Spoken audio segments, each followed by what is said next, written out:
बाईच्या चिरंतन दुःखाची कोकणातील आघाडीच्या लेखिका उषा परब यांनी आजवर एकांकिका, स्वर्गत सारखं रसिकांचं मनपुलदार मिळवलेलं नाटक, कविता, कथालिखित इत्यादी कसदार लेखन केलं आहे. त्यांची अलीकडचे प्रकाशित झालेली कुसवा कादंबरी म्हणजे एक लक्षणीय साहित्यकृती म्हणावी लागेल.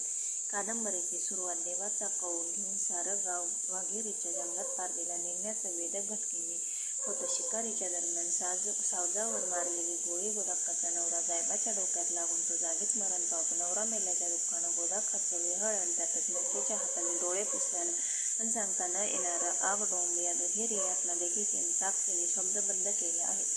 गोदाक्का तरुणातच विधवा झाल्यावर आजूबाजूच्या बाया तिला जणू विधवाच्या आचारसंहितेची दीक्षाच देतात. या धक्क्यातून गोदाक्का सावरू लागतो. तोवर तिचा 14 वर्षाचा एकुलता एक मुलगा गजा परांगदा तो 22 वर्षांनी अचानक गजा गावात अवतरल्यावर गोदाक्का अंतर्बाह्य आनंदून जाते. पण तिचा आनंद फार काळ टिकत नाही. गावातल्या खूळ बायाच्या वेडेपणाचा फायदा घेत गजा बाबी आपली वासनाश्रमात एक खाऊ जोडून वळतनी गजाचं वागणं पाहून गोदाक्का त्याच्या नात्यातला पण आईवडील नसलेल्या ताराशी लग्न लावून देते. तरीही गजाच्या वागण्यात काही फरक पडत नाही. अखेरीस गजाच्या अकल्पित कृतीने कादंबरीचा शेवट होतो. हा शेवट आजच्या उद्ध्वस्त होणाऱ्या संस्कृतीचं भयसूचन आहे. कशाचा तरी आरंभ होत असतो. तसंच कादंबरी इथे संपत नाही. हेल्मेट सेन्स अँड लव्ह साहित्यकृतींची चर्चा आजही होताना दिसते. आई मुलगा यांच्यातलं आकर्षण आदिम असून ती सुप्त हळूवार असण्याला इडिपस कॉम्प्लेक्स ही संज्ञा फ्रॉइडने वापरली आहे. आजच्या प्रचंड बाजारी शरीरकेंद्री व्यवहारात हे नाते लेखिका पुढे खणून पाहते तेव्हा पशुत्वाला कवटाळलेले दिसते. या कादंबरीचे बलस्थान मानवसामान्य अप्रगत आधुनिक झालं आहे. संस्कृतीचं शिखर गाठलं पण माणसाला वाटायला त्याचा वरचा एक पातळ पापुद्रा काढला की मूळ रानटी स्वरूप उघडतं.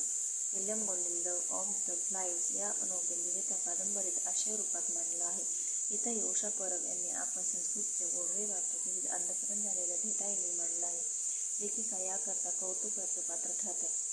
आजच्या सत्तर काळात सत्याला भेटण्याचं धारिष्ट्य दाखवते. गेल्या 3-4 दशकांपूर्वी एक सम्राट एक अश्म समाज जीवन इथल्या कोणत्याही गावाचं वैशिष्ट्य मानलं जायचं. कुसवा तर एक एकंदर ग्रामीण जीवनाचा आरसा असल्याने त्याला एकीकडे चालीरीती बुरसटलेल्या रूढी परंपरा ग्रामजीवनात अधिकाधिक घट्ट होत असताना दुसरीकडे येणारे मायनिंग त्याबरोबर रस्त्यांची चाळण त्याने घेतलेले अनेकांचे बळी देता अणुभट्टीच्या तापत असलेले विषम मापाचे प्रस्तावित विमानतळ मूळ ग्रामीण जीवन बरबडून गेलं आहे. घराघरात निर्माण झालेली धुरी वैम नरसेवा ताणेबाणे विलक्षण संवेदनशीलतेने लेखकांनी टिपले आहे. सारं वाचण्यासारखं आहे.